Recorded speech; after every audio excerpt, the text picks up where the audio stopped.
Olá, meu nome é Leonardo Agostini, sou advogado e professor de Direito Civil há mais de 20 anos. Venho aqui transmitir um pouco do meu conhecimento com o intuito aqui de que você que assiste os vídeos, me segue lá nas redes sociais, discutir um pouquinho dos temas que nós enfrentamos no nosso dia a dia, chamado dia a dia forense.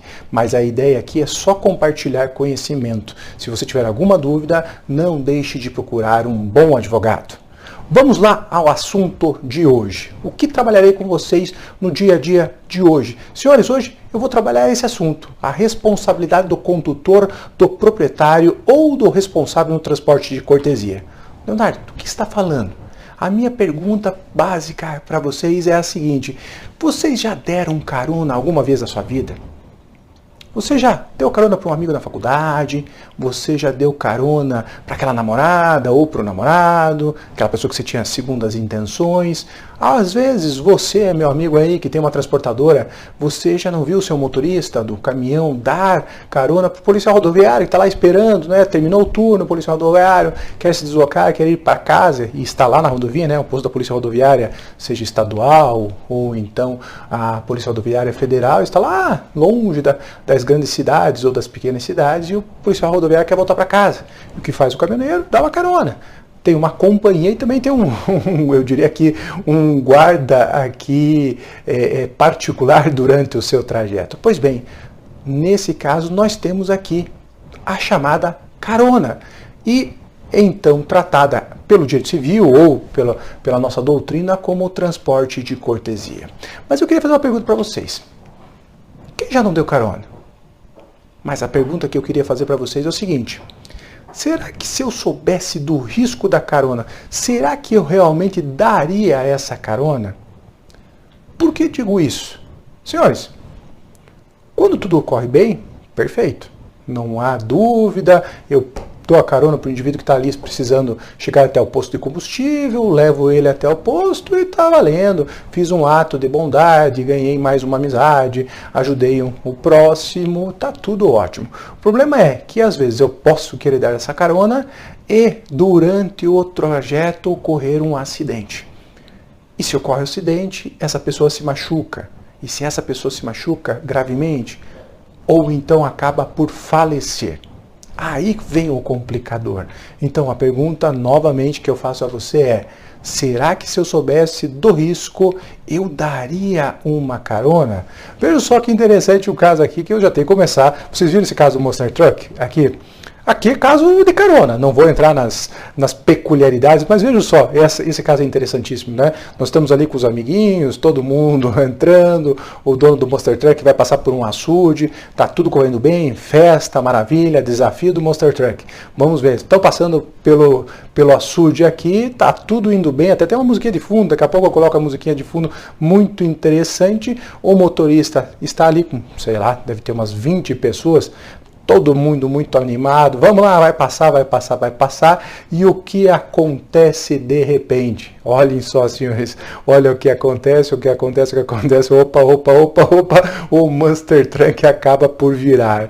Felizmente, senhores, felizmente nesse caso do Monster Truck aqui, o carro não virou para trás, não acabou por afogar todas aquelas pessoas.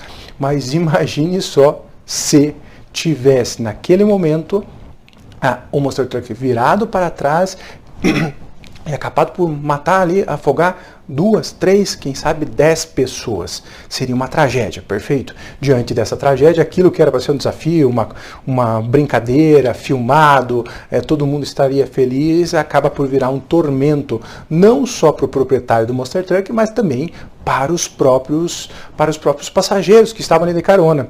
Os familiares sofreriam, o proprietário, o motorista aqui do Monster Truck também sofreria, as próprias vítimas, obviamente, se ficassem só feridas, né, aquelas que não tivessem falecido.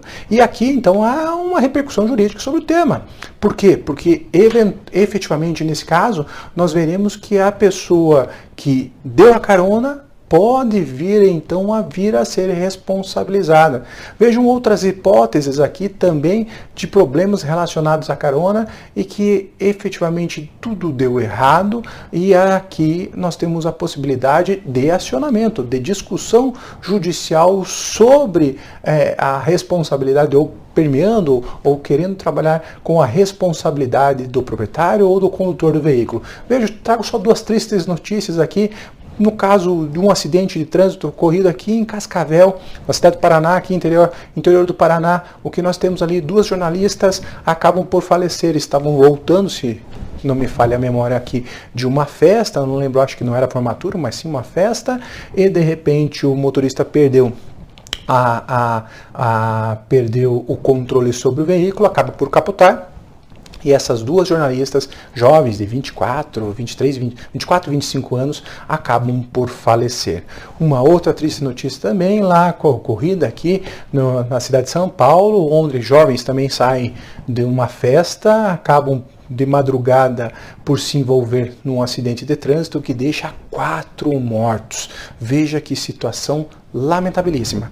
Nesse caso, a pergunta que se faz imediatamente é: se eu estou sofrendo uma dor, a dor decorrente da perda aqui das jornalistas, ou a perda também aqui dos outros familiares daquele acidente que falei em São Paulo, em que 4 pessoas faleceram, a dúvida que surge naturalmente é se posso ou não posso acionar o motorista do veículo.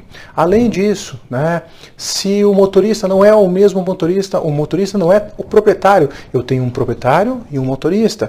No caso, um empregador e um empregado. Ou às vezes eu tenho um pai que dá ou deixa o carro ser dirigido por seu filho, o filho provoca acidente, não tem patrimônio, e o pai tem patrimônio. Será que eu posso acionar o pai em decorrência desse acidente?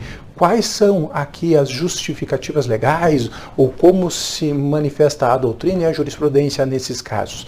Veja, para que eu possa começar a responder essas questões, eu tenho que fazer o quê? Primeiro, investigar que tipo de carona nós estamos tratando.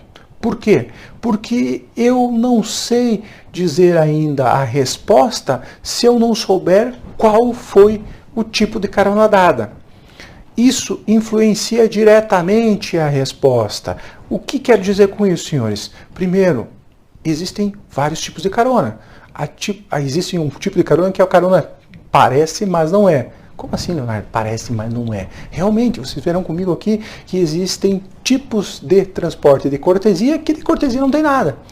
Então, eu tenho que saber diferenciar o transporte de cortesia, a carona puramente dita, do transporte interessado, que tem uma remuneração indireta. Se eu não souber diferenciar, a minha resposta vai ser errada. Aqui, se você é jovem advogado, você tem que ter esse cuidado em investigar a causa, investigar o tipo de transporte e, a partir dali, conseguir, então, enquadrar corretamente, para que você não dê um aconselhamento inesperado, um aconselhamento vazio, por exemplo. Você não tem direito à ação indenizatória porque aqui não há um contrato de transporte, quando, na realidade, o transporte era só aparentemente gratuito e você acabou por dar uma informação errada ao seu cliente. Então você tem que ter um primeiro cuidado, o cuidado em identificar qual foi o tipo de carona, para ver se é uma carona pura ou se é um transporte interessado. Após isso, obviamente, você tem que fazer o quê? Você tem que verificar as razões do acidente. Por quê?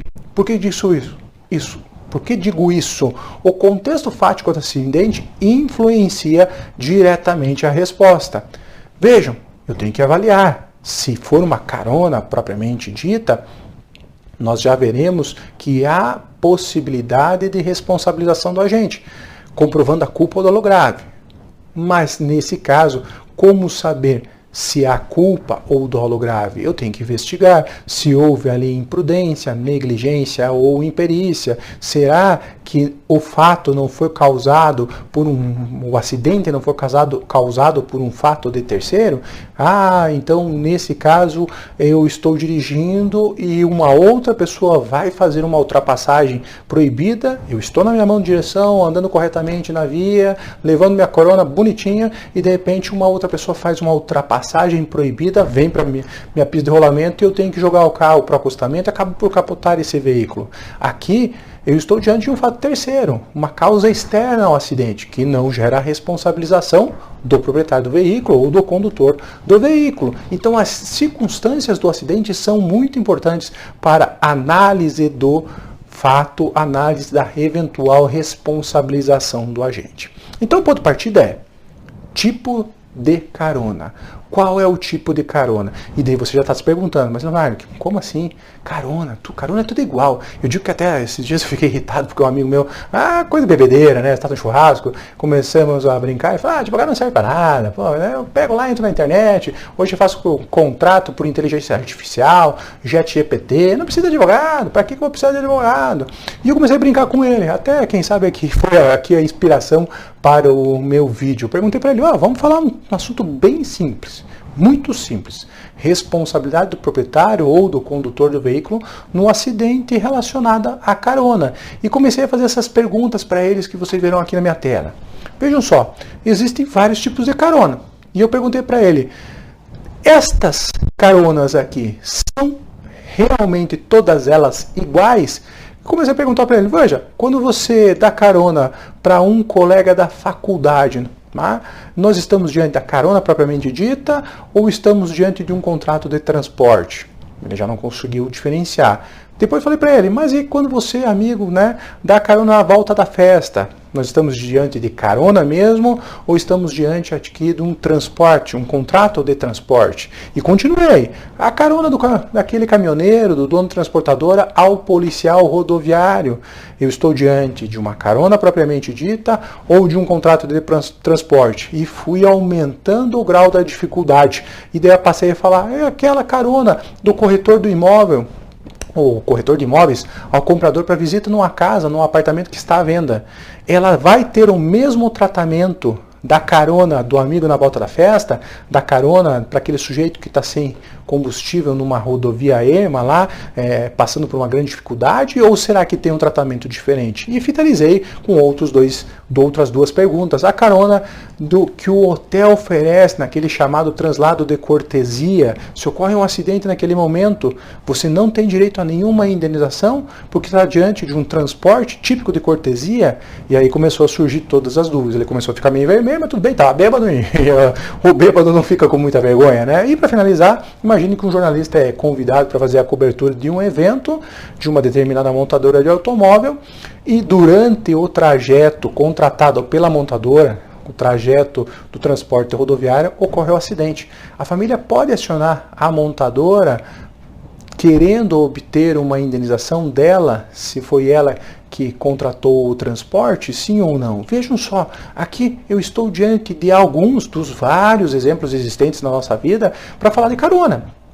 E como vocês verão, nem todas as caronas propriamente ditas, aquelas que eu acabei de mencionar aqui como carona, são carona. Vocês verão que alguns são transporte de cortesia propriamente dito, o carona, mas as outras não são caronas, não são transportes desinteressados. E vamos para polêmica, ou para deixar aqui a questão, primeira parte básica do nosso assunto.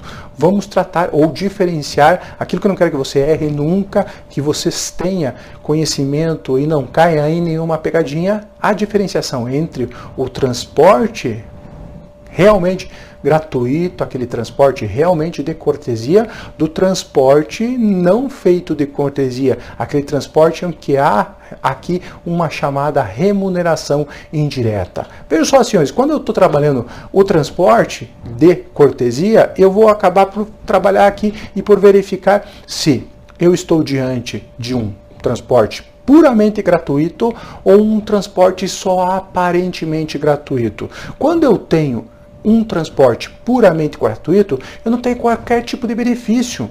A pessoa que está proporcionando o transporte, que está dando lá a carona, essa sim, aquela carona que nós conhecemos, ele não quer receber nada em troca. Está fazendo ali, fazendo uma caridade, ou está fazendo aqui, ou trabalhando com um negócio, um ato de mera liberalidade.